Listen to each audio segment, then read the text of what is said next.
untuk mengawali pembelajaran, sebelumnya mari kita membaca doa supaya ilmu yang kita dapat hari ini lancar serta barokah. Amin amin ya robbal alamin. Untuk Ananda Puspa silakan maju ke depan memimpin doa.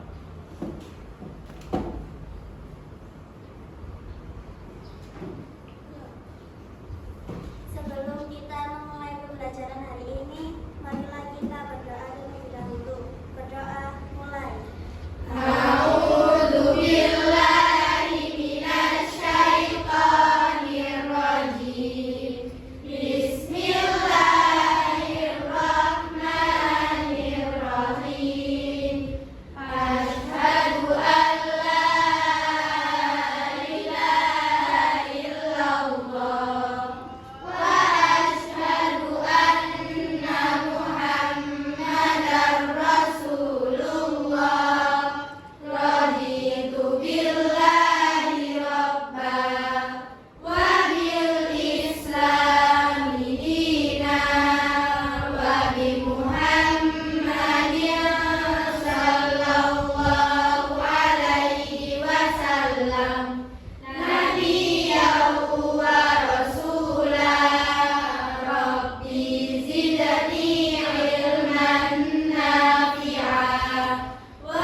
Assalamualaikum warahmatullahi wabarakatuh.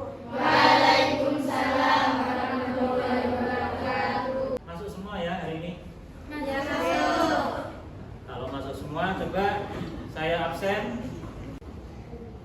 Amalan Zakiatus Silvani, Hadir, Pak. Refliananda Mailani Putri, Hadir, Pak. Rita Safitri. Hadir, Pak. Tuh. Sebelum memulai pelajaran anak-anak, mari kita baca yel-yel kita biar tetap bersemangat. Ayo, 1, 2, 3.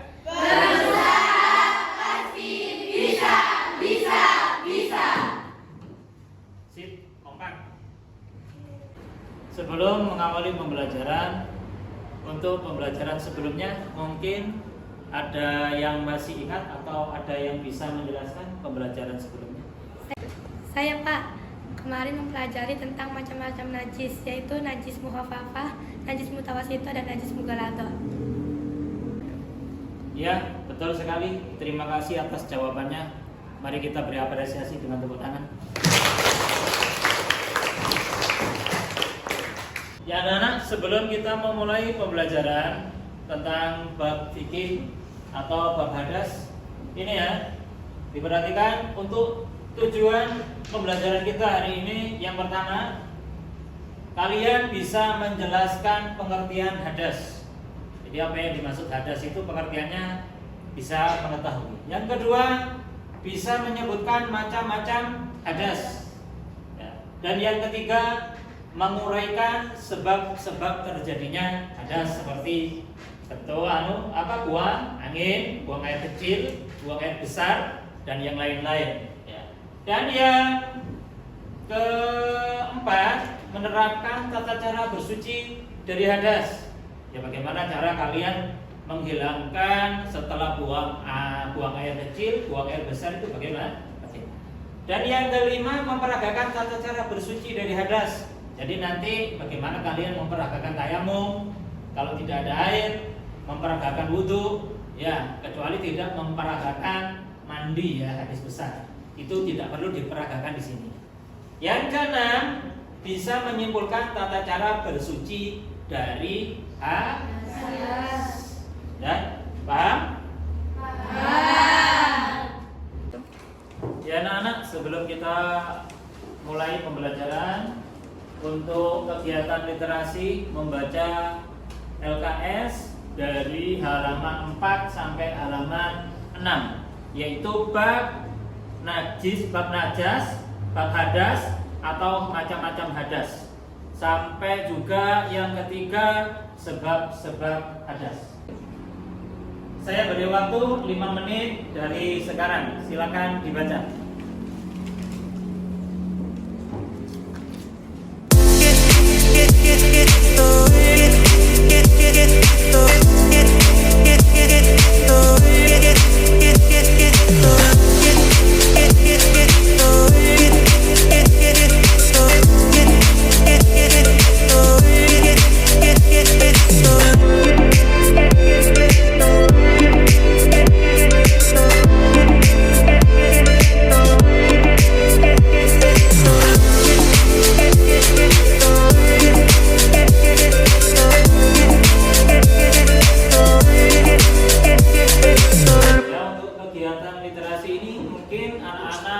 Ada yang bisa menyimpulkan?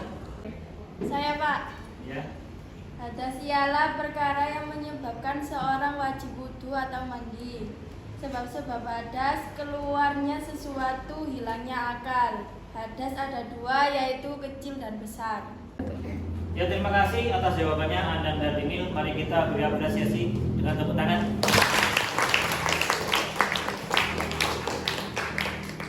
Untuk selanjutnya tentang materi kita hari ini akan Bapak terangkan tentang materi hadas. Bisa lihat ke depan. Pengertian daripada hadas ialah perkara-perkara yang menyebabkan seseorang wajib berwudu atau mandi janabah, yaitu yang namanya hadas. Ya. Jadi ketika kalian mau sholat atau kalian mau ibadah yang lain, ketika berhadas kecil kalian wajib berwudu. Ketika kalian berhadas besar setelah haid maka kalian harus mandi. Untuk sebab-sebab hadas yang di bawahnya, yaitu yang satu keluarnya sesuatu dari 2 jalan, kubul atau dubur, kemaluan belakang atau depan. Yang kedua hilang akal, seperti gila, mabuk, pingsan, atau tidur, itu bisa menghilangkan hadas kecil. Ya.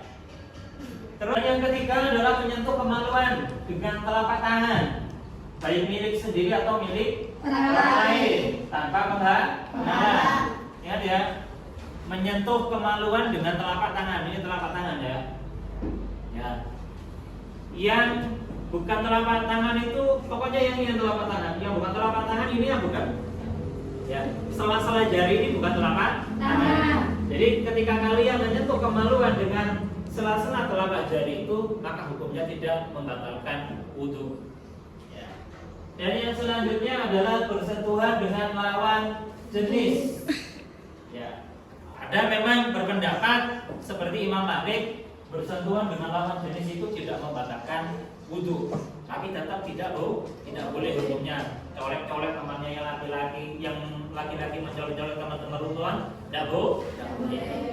Nah, ini coba perhatikan materi yang selanjutnya adalah tentang hadas besar dan hadas kecil. Hadas kecil dulu. Hadas kecil itu adalah apa? Adanya sesuatu yang terjadi dan mengharuskan seseorang berwudu apabila hendak melaksanakan sholat. Dan selanjutnya adalah hadas besar. Hadas besar adalah apa? Sesuatu yang keluar atau terjadi sehingga mewajibkan mandi besar atau junub. Ya. Kalau sebagian daripada laki-laki bisa junub. Kalau perempuan mungkin kecil ya, sebagian yang mengalami junub atau mimpi basah. Ya. Itu jarang, kalau perempuan mimpi basah itu jarang. Terus kemudian apa perempuan itu biasanya mandi besarnya adalah karena satu dua nifas, yang ketiga tidak ada atau setelah melahirkan. Nah, untuk yang selanjutnya adalah macam-macam hadas besar. Jadi Apa yang menyebabkan kalian itu mandi besar? Yang pertama adalah bersetubuh, hubungan suami istri. Hubungan badan ya, bukan hubungan saya dengan istri saya, itu hubungannya bukan ya, tapi berhubungan orang dewasa ya. Yang kedua, keluar mani, baik karena mimpi maupun hal yang lain. Ini biasanya dialami sebagian laki-laki ya. Perempuan juga bisa, tapi itu sedikit. Dan yang selanjutnya, yang ketiga, ini yang ketiga yang ke bawah, yang ketiga dan keempat ini dialami seorang perempuan. Yaitu apa? Nifas. Dan yang keempat, keluarnya darah haid. Ya, ditambah satu, melahirkan. Nah, itu khusus perempuan. Dan yang terakhir, meninggal dunia ini laki-laki dan perempuan juga mengalami. Ya. Sebelum saya lanjutkan, mungkin ada yang ditanyakan tentang materi. Saya Pak, apa perbedaan najis dengan hadas? Ya, mungkin sebelum saya jawab, anak-anak ada yang bisa menjawab atau mau menjawab? Saya Pak. Ya, silakan. Najis adalah kotoran yang menjadi sebab seseorang berhadas dan terhalang untuk beribadah. Sedangkan hadas adalah keadaan tidak suci pada diri seseorang dikarenakan najis atau yang lainnya. Ya, terima kasih jawaban atas Ananda Tasya. Kita beri tepuk tangan.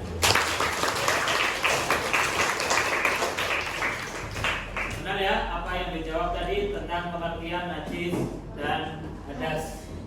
Dan untuk selanjutnya, mari kita buat kelompok ya. Untuk diskusi kali ini yang sebelah kanan tentang hadas kecil ya, bagaimana hadas kecil dan tata cara mensucikan hadas kecil. Dan untuk yang sebelah sini ya, kelompok kedua yaitu kelompok hadas besar, yaitu apa tugasnya, apa yang menyebabkan hadas besar dan bagaimana cara mensucikannya.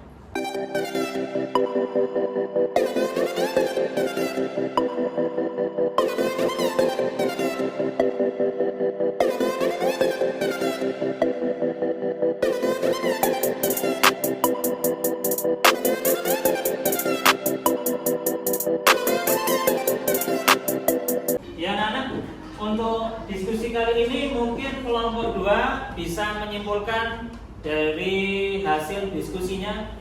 Untuk kelompok 2, siapa yang ingin mempresentasikan? Saya Pak.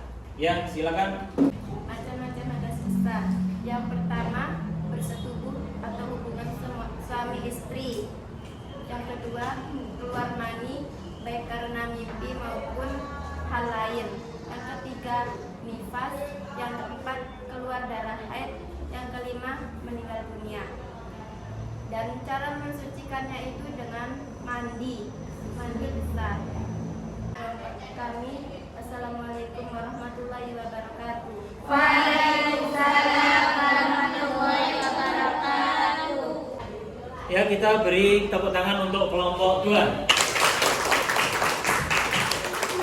Untuk kelompok yang pertama yaitu kelompok hadas kecil, mungkin bisa mempresentasikan hasil diskusinya. Dari hasil presentasi yang bisa mewakili siapa? Saya Pak. Ya, silakan berdiri. Saya perwakilan dari kelompok 1 mempresentasikan hasil diskusi kami. Yang pertama, macam-macam hadas kecil. 1. 1. Keluarnya sesuatu dari kubul atau dubur. 2. Tidur nyenyak dalam kondisi tidak duduk. 3. Menyentuh kubul atau dubur dengan telapak tangan tanpa pembatas. 4. Hilang akal karena sakit atau mabuk. Yang kedua, dan cara mensucikannya dengan cara berwudu. Sekian dari saya. Wassalamualaikum warahmatullahi wabarakatuh. Waalaikumsalam warahmatullahi wabarakatuh. Terima kasih atas presentasi dari kelompok 1 yaitu hadas kecil. Kita berikan tepuk tangan untuk kelompok 1. Ya anak-anak, untuk tujuan tujuan pembelajaran yaitu ada praktek tayamum ya. Kita simak penjelasan dari Buya Yahya bagaimana cara mempraktekkan tayamum dengan benar. Diturbatai dengan 2 pukulan. Jadi 2 pukulan ini syarat yang tidak bisa dihindari, harus 2 kali pukulan, 1 untuk wajah, 1. Oke. Separuh lagi buat tangan. Biarpun secara pengusapan betul, tapi tidak sah bukan dari segi pengusapannya. Tidak sah dari segi tidak mengambil dengan 2 kali pukulan. Paham ya? Sekali lagi kita ulang. Kalau sekali pukulan, males saya. Separuh dalam jemarinya untuk wajahnya. Masih separuh ini pun. Tadi yang penting kan tidak dilepas di sini. Tidak sah karena hanya sekali pukulan. Dan untuk praktek tayamum, ayo anak-anak coba dilihat ke Pak Guru terlebih dahulu. Jadi ini ya, yang pertama kita tempelkan tangan di debu atau di tembok atau di papan yang ada debunya. 1 kali ya. Ini digunakan untuk wajah. Cara menggunakannya ini. Ini yang pertama ya. 1. Terus kemudian yang sininya untuk pipi. 2. Yang terakhir jempol untuk di hidung. Nah, ini yang pertama. Kemudian yang kedua, yang sini tadi sudah digunakan, berarti kita ngambil yang bawahnya. Untuk apa? Kedua tangan. Nah ini. 1 buat yang sebelah sini bagian luar. Ya, bagian luar gini. Nah, yang bagian satunya ini bagian dalam tanpa jempolnya. Dan yang terakhir jempol. Dan ini juga sama. Seret, putar. Nah. Itu untuk praktek tayamum jika tidak ada air atau dalam keadaan sakit. Ayo, sudah paham anak-anak semua? Salah satu kalian mungkin ada yang mau mencoba untuk praktek ke depan, dipersilahkan. Ayo, Ananda Sherly bisa maju ke depan untuk praktek. 3. Ya, terus sini ya. Terus jempolnya sini. Jempol. Nah, sudah kedua untuk tangan. Ambil lagi debunya. Tangan. Ini. Ya. Terus ini putar. Jempolnya kurangi. Ya, satunya. Nah. Terus putar. Sini. Jempolnya. Ya, wis. Cukup, kita beri tepuk tangan untuk anak-anak. Ya anak-anak, ini untuk tugas di rumah. Saya kasih kalian lembar tugas untuk minggu depan dikerjakan. Dikerjakan di rumah ya.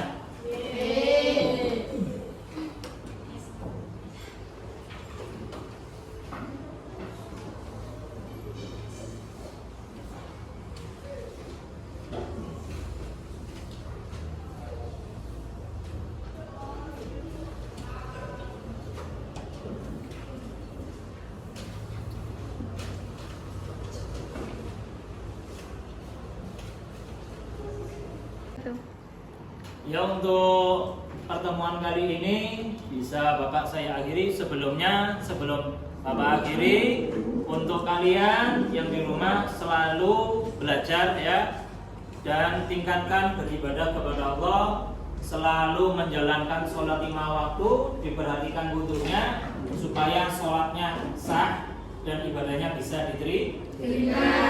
Dan juga kesimpulan untuk materi kali ini adalah hadas kecil dan hadas besar. Ya, hadas kecil mulai dari buang angin, buang air kecil, buang air besar, dan juga hadas besar adalah ya bisa berupa ed, terus kemudian junub dan nifas, wilada serta menikah. Itu untuk kesimpulan kita pembelajaran kita hari ini. Dan untuk pembacaan doa bisa dipimpin oleh Ananda Melani. Silakan dimulai memimpin doa. Berdoa mulai. A'udzu billahi minasy syaithanir rajim. Bismillahirrahmanirrahim. Wal asri innal insana lafi khusrin illal ladzina amanu wa 'amilus sholihati wa tawasaw bil haqqi wa tawasaw bis sabr. Bismillah tawakkaltu 'ala Allah, la haula wa la quwwata illa billahil aliyyil azim. Shadaqallahul azim. Ya, itulah pembelajaran kali ini. Saya akhiri. Assalamualaikum warahmatullahi wabarakatuh.